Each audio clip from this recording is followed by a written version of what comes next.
Hello, my friends. This is the video recording for The Boy Who Harnessed the Wind, Chapter 5. The title of this chapter is Malawi Begins to Starve. We want to follow along in your text. We're going to try this recording without the webcam or the video camera on me, and hopefully it'll go quicker. This is a bit of a longer chapter, so settle in. We're about to get to some important parts of the story. Here we go, Chapter 5. Part of the answer arrived in late September.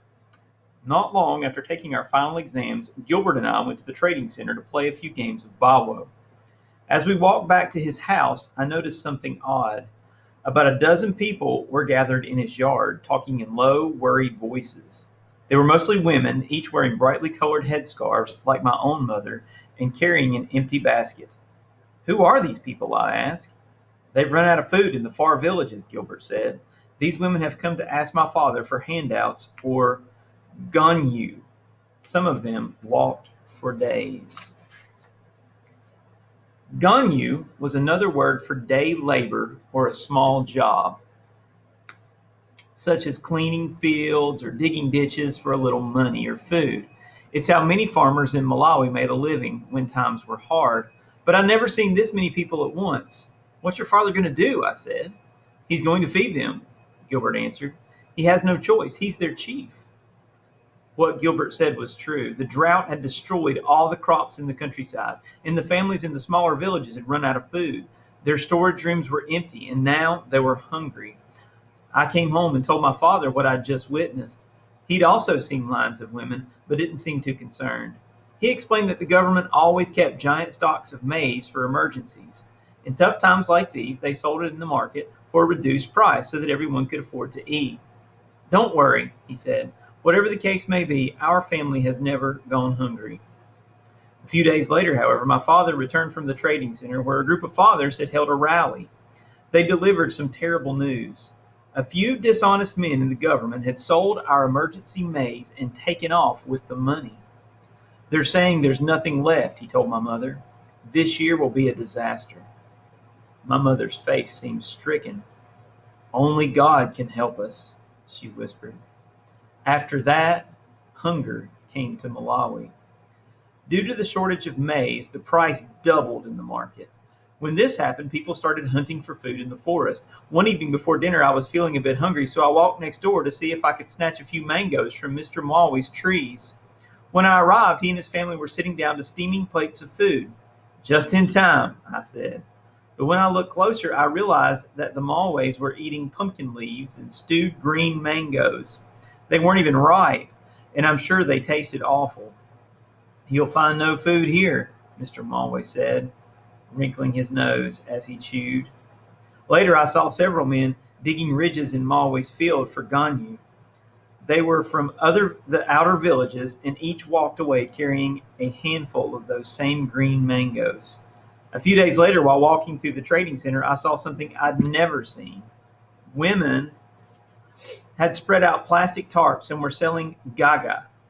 Gaga are the clear-colored outer layers or chaff that are removed from the maize kernels in the mill.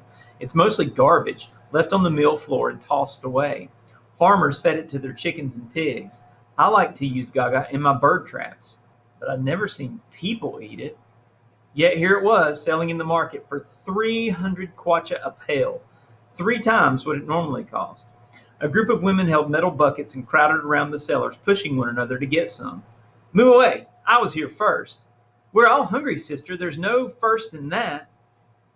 When I returned an hour later, all the gaga was gone. Right then, I felt a shock pass through me as if someone had shaken me awake in the night. I started running home. Until then, I hadn't worried much about our own situation. Being 13 years old and always hungry explained some of that. Each meal, I'd stick out my plate and ask for seconds, saying, "That's right, keep it coming." Sure, I knew about the problems throughout the country, but for some reason I had always assumed they were happening to someone else. Now, as I headed home, I grew more and more afraid. When I reached the house and opened the door to the storage room, I nearly fainted. Only 2 bags of grain remained. In my mind, they were already gone. I started doing the hunger math. 2 bags of maize wouldn't last 2 months. In 3 months, we'd be starving. Worse, there were still 210 days, about 7 months, until our next harvest. We hadn't even planted one seed, and once we did plant, there would be no guarantee that it would rain or that we'd even have fertilizer. A few days later, my father started rounding up our goats to sell in the market. In Malawi, your animals are your most prized possessions, a farmer's only token of wealth and class. Now we were trading them off for a few pails of maize. The men who ran the Kanyeya stands selling fried meat, that word is Kanyeya. The Kanyeya stands selling fried meat had enormous power now. The prices they offered for goats, pigs, and cows went lower each day, yet people still lined up to sell. I noticed one of the goats was Mankalala, one of my favorites. Unlike the other goats, he loved to play. He let me grab his horns and wrestle him in the courtyard. He and Kamba had also become friends and would chase each other around the kitchen, irritating my mother. "Papa, why are you selling our goats?" I asked. He turned to me. "A week ago, the price was 500. Now it's 400. I'm sorry, William, but if we wait any longer, we'll get nothing." The goats were tied by the legs with rope and already crying. Kamba heard the commotion and came to investigate. When he saw Mankahalala being led down the trail with the others, he started to bark and jump. Mankahalala then turned around as if to plead for help. He knew his fate, but as much as it hurt me inside, I had to watch him go. What could I do? My family had to eat. In early November, I started waking up as usual at 4 a.m. to make my ridges. On the first morning when I walked inside to have my breakfast, my father met me in the darkness. "No pava today," he said. "Huh?" "It's time to start cutting back. We need to save our food." By this time, our supply of maize was just 1.5 bags, and breakfast was the first to go. And I wondered what would be next. But instead of complaining, I drank a big cup of water, grabbed my hoe, and went to meet Jeffrey in the fields. I told him about skipping breakfast. "Can you believe it?" I asked. But my cousin simply shrugged. "You're just starting that today?" he said. "I haven't had breakfast in 2 weeks. I'm getting used to it." In the early morning, the weather was still cool, and I could dig my ridges with great energy. But by 7 a.m., my stomach had woken up and realized it was empty. It growled and rumbled and demanded to be filled. Soon the sun was high in the sky and sucking all of my strength. The only thing keeping me awake was my father marching past. "Make those ridges better," he shouted. "But I'm too hungry, Papa." "Think about next year's harvest, son. Try your best." It was true. My ridges looked crooked as if a slithering snake had dug them. Across the field, Jeffrey was hard at work. "Mr. Jeffrey," I called out, "you dig my ridges today and I'll dig yours tomorrow. Can we make this deal?" "I'll think about it," he said, gasping for a breath. "But it sounds like the same deal as yesterday." I was trying to raise my cousin's spirits. Ever since his father died, he hadn't been the same. He looked sad, and sometimes he stayed in his room for an entire day and didn't speak to anyone. He was also sickly. At a recent trip to the clinic, the doctor said he had anemia, which is caused by not having a healthy diet. I later discovered that breakfast wasn't the only thing Jeffrey was skipping. Food was running low all around. "I'm joking," I shouted. "But seriously, man, you don't look good. Take a break and get some rest." "I have no choice," he said, swinging his hoe. "You know my deal." I also knew that Jeffrey wouldn't be returning to school in the next term. Because of the drought and losing her husband, Jeffrey's mother didn't have the money to pay for his school fees. And anyway, she needed Jeffrey and his brother Jeremiah to work and provide food. That day, I pretended not to know. "Soon your man Kamba will be in secondary school where he belongs," I said, "wearing trousers and walking tall." "He'll find us there," Jeffrey said. We older boys have plans for Kamba." "You can't touch him." "Oh, you wait and see." Jeffrey wasn't the only one changing. Kamba was also slowing down. I'd always known that his best years were behind. Back when he lived on the estate,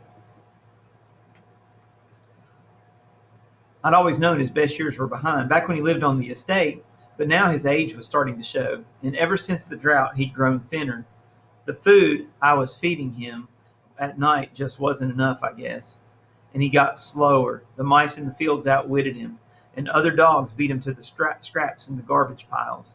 Kamba no longer chased chickens around the courtyard, but stayed in the shade and slept. I was beginning to see his ribs. One night, when I tossed up a ball of enzima for him to eat, he lost sight of it, and it landed right on his head. "What's the problem, old man?" I teased. He leaned over and sucked down the food in one gulp. Some things didn't change. December arrived with dark skies and heavy rain. All across the region, farmers did their best to plant seed for the next harvest, yet many abandoned their fields in order to search for food. It wasn't long before their land was choked with weeds. My father managed to plant a small plot of maize, but without any fertilizer. He also found enough seed for a half acre of tobacco, which would prove a lifesaver in the months to come. What began as drought and hunger in Malawi soon evolved into full-blown famine.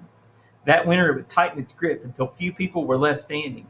Those looking for food began to cluster in the trading center and along the roads. Groups of men carrying their hoes went house to house asking for work, their clothes soaked from the rain and covered in mud. At each place they heard the same reply: "We have nothing to give." While the men searched for Ganyu, their wives gathered at the chief's house, where Gilbert passed out bags of flour at the door. Already hundreds of people had received food, and more kept coming. They carried children who cried from empty bellies, and some women were so weak that they fainted once they arrived. After Gilbert's mother nursed them back to health, they continued down the road in search of their next bite.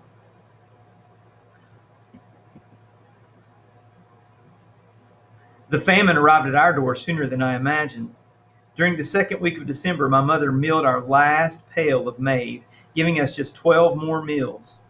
As soon as she left, I opened the storage room and peered inside. All that remained were empty bags piled in a corner like dirty laundry. I tried to remember what the room had looked like when it was full, but I just didn't have the energy. That night, my father called the family into the living room. "Given our situation," he said, "I've decided it's better if we go down to one meal per day. It's the only way we'll make it." My sisters and I argued over which meal it would be. "We should have breakfast," said Aisha, who was 12. "I like lunch," shouted Doris. "No," my father said, "it will be supper. It's easier to keep your mind off hunger during the day, but no person should have to sleep with an empty stomach. We'll eat at night." My stomach was used to being fed every time it grumbled. Having no breakfast was one thing, but not eating breakfast or lunch was a lesson in patience and pain. It was even harder on my younger sisters, who didn't understand why no one would feed them. "Did you hear me, Mama?" they cried. "I'm hungry." "Yes, dear," my mother said. "I heard you. Just try to hold on." Dinner didn't come soon enough that first night. My father lit a lantern in the living room, and we all gathered around, watching the black soot spiral towards the ceiling. As usual, we started with hand washing. My sister Doris walked around to each person and poured the warm water over their hands while they lathered it up with soap and rinsed over the basin. When washing was finished, finally my mother fetched 2 bowls and lifted the lids. "Try to make it last," she said, and joined us on the floor. The first bowl contained enzima, but instead of a mountain of steaming cakes, this was one gray blob. It didn't even look edible. In the second bowl, my mother had prepared a small portion of mustard greens. We passed the food around and didn't even bother using plates. The meal was over in minutes. With less than 1 pail of flour remaining, I knew that only a miracle could save us, or at least a very good idea. The next morning, my father announced his brilliant plan. "We're selling all of our food," he said. It didn't make any sense to me. In fact, it seemed like the worst idea I'd ever heard. But then he explained how we'd use the flour to make cakes to sell in the market. The extra money we earned could go towards buying more food. It was a huge gamble. That morning, my mother mixed the last of our flour with some soy powder and sugar and made zigumu cakes, which resembled small biscuits. The delicious smell of them baking over the fire drifted through the sheets of rain and onto the road, stopping the Ganyu men in their tracks. Even the birds became brave and gathered outside the kitchen to sing a woeful tune. The aroma seemed to enter my body like a spirit, slithering into my empty belly and stretching its arms and legs. Normally, when my mother made zigumu cakes, she'd let me scrape the bowl with my fingers. In Malawi, this was such a cheerful privilege that the kids had given it a name, VP, after Vipashi pot, meaning the bottom of the pot. "Mama, VP?" we'd ask, our eyes round with anticipation. But this time was different. My mother used every last drop of batter as if wiping it clean with a sponge. No VP, only empty pot. That night my father made a stand from a broken table and an iron sheet. My mother opened for business the following morning, selling her cakes for 3 kwacha each. The cakes were heavy and lasted longer in the belly than some of the other cheaper breads for sale in the market. If a person didn't have enough money to buy flour, the cakes were their only option. That first day, she sold out in less than 20 minutes. During these hard times, everyone learned the lesson of supply and demand. The rule of economics says that whenever the supply of something is great, say that farmers have a good crop like any normal year, the demand will be low and so will the price. But when it's the opposite, when the supply is low, like it was during the famine, the demand is overwhelming and the prices soar into the heavens. Ever since the country ran out of maize, businessmen have been traveling into the neighboring countries like Tanzania and buying food by the truckful. Back in Wimbe Market, they raised the price partly because gasoline was expensive and sometimes the trucks broke down, but also they charged more because they knew people were starving and they would pay anything to stay alive. Luckily, one of the traders, Mr. Mangochi, was my father's friend and agreed to cut us a deal. For the money my mother earned selling cakes, Mangochi sold her another pail of maize.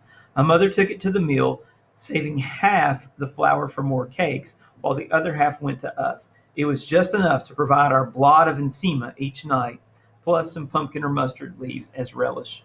It didn't ease our hunger, but knowing our one meal was safe made it less painful. As long as we can stay in business, we can make it, though, my father told us. Our profit is that we stay alive. A couple weeks later, my mother was coming home from the market when a giant truck passed her on the road. Its load was covered with tarps, and some of the other traders said it was maize. They're taking it to the government store in Chinama, someone told her. When my mother got home, she called me over and explained the news. You will go to Chinama tomorrow. Leave as early as possible. Not Chinama, Chamama was 12 miles away, so of course I grumbled. Are you sure it was maize and not fertilizer? Because I heard that. Are you listening to me, boy? My mother snapped. She did not like her children talking back, especially not now. You go tomorrow. My mother was right. If my mother was right, it was great news. It meant the government had found surplus maize, perhaps from Tanzania, and would sell it for a discount. With prices climbing higher and higher in the market, it was the only way we could get ahead. The next morning, I woke at 5 a.m. and set off on my bicycle for Chamama. An empty flour sack fluttered from the handlebars as I rattled down the dirt roads. I noticed many others carrying the same. Chamama, I asked them. Hey, they replied, nodding. The government store was located in the central market. When I finally arrived, I saw the lines of people stretched from the door all the way to the road, longer than 2 soccer fields. One line was for men, while the other was for women and children. Each was getting longer by the minute, so I parked my bike against a fence and took my place among them. A cool breeze blew from the lake and kept people in good spirits. But once the scorching sun rose in the sky, the hunger revealed itself in everyone. People suddenly appeared exhausted, as if they hadn't slept in days. The skin around their faces was shrunken, and their eyes squinted against the hard light. It had probably been weeks since many of them had eaten a proper meal, and the government store was their last and only hope of survival. As the sun rose hotter, they grew more and more feeble. The man in front of me could hardly stay awake. His hands were trembling as if he were cold, and his breathing was heavy and loud. When the line started to move, he couldn't keep his balance and fell down. To my horror, no one helped him up. They just simply stepped over him. In the next line, babies cried from hunger and children tugged at their mothers' dresses. If there's one thing I'll remember most about that day in Chamama, it's the sound of crying babies. After several hours in line, people got restless and angry at the sun and at the people pressed all around whose starvation reeked of soured rags, angry at the government, at the dust, and at the very air that occupied the emptiness of their stomachs. As we inched closer and closer to the door, their impatience took control. People began to push. Someone shoved me so hard in the back that I grabbed hold of the man in front of me to keep from falling down. A few boys from the end of the line then raced towards the front, squirming into the crowd like mice under a door. Hey, stop cutting, people shouted. We've been here since dawn. But they kept coming. Everyone knew that at some point the grain would run out, and no one wanted to be the loser left holding an empty sack. The more people cut in line, the more others panicked. Suddenly, both lines surged towards the front doors at once. The wave of bodies lifted me off the ground and carried me forward. I felt the air being squeezed out of my lungs and saw the sky disappear above me. I was being swallowed by this enormous, terrifying mob, and I was helpless against it. Hey, stop, I shouted. I can't breathe. But it was no use. As the mob trapped me in its belly, I'm sorry, I lost my place. As the mob trapped me in its belly, a strange thing happened. Everything went dark. The screams and moaning of children fell away. The shouting vanished. I drifted into slow motion as if underwater. For a second, I thought that maybe I was already dead, and a small part of me even felt relieved. But no, through the cracks in the crowd, I saw the government building, now closer than ever. The crowd had carried me forward like a cyclone. I managed to plant my feet back on the ground and slither between the bodies. It helped being skinny. A minute later, I reached the front of the pack, and I stood on the porch of the building. Then I slipped through the doors. Inside, the office was cool and quiet, and in front of me was a hill of maize as high as my waist. It was more food than I'd seen in months, and I'd made it just in time. Outside, the mob had exploded into one giant fist fight. Through the door, I watched a woman fall to the ground and vanish into the dust cloud. Two more women, carrying babies on their backs, jumped out of the ruckus to avoid being crushed, losing their place in line. They brushed off their clothes and walked away with nothing, and I wondered if they'd make it through another month. Hey, a man shouted. Next! He was shouting at me. I said next! I hurried forward and placed my order. I had 400 kwacha in my pocket, enough to buy the 25 kilograms as advertised on the sign outside. But when I told him what I wanted, he informed me there had been a change. I could only purchase 20, but the price remained the same. So how much you want? He said, not even looking up from his ledger. 20. He gave me a ticket and pointed down the line where several workers used metal pails to scoop the maize. They looked muscular and healthy, nothing like the people outside. The man who measured my maize then cheated me. He threw the bucket onto the scale so quickly that I couldn't see the weight, and then he emptied it into my bag. Next! He screamed. But wait, I said. You didn't even... He wheeled around. If you don't like it, you can leave it here. There's plenty of people behind you. Next! With little choice, I handed him my money, grabbed my sack, and ran for the door. Despite being robbed, I felt a rush of excitement to be holding so much food, though it quickly turned to fear once I stepped back out into the mob. A man ran towards me shouting, I'll give you 500 for that. Another pushed him aside. No, boy, I'll give you 600.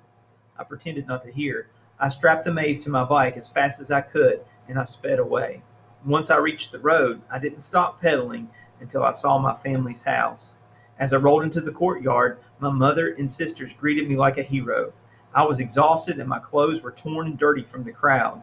When I tossed the maize into my father's scale, it confirmed that I'd been shorted. 15 kilos, I said. Only half a bag. My mother told me not to worry.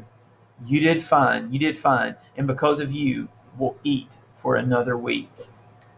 I'm going to pause here in chapter 2, or whatever chapter this is, and we're going to split this one up into two sections.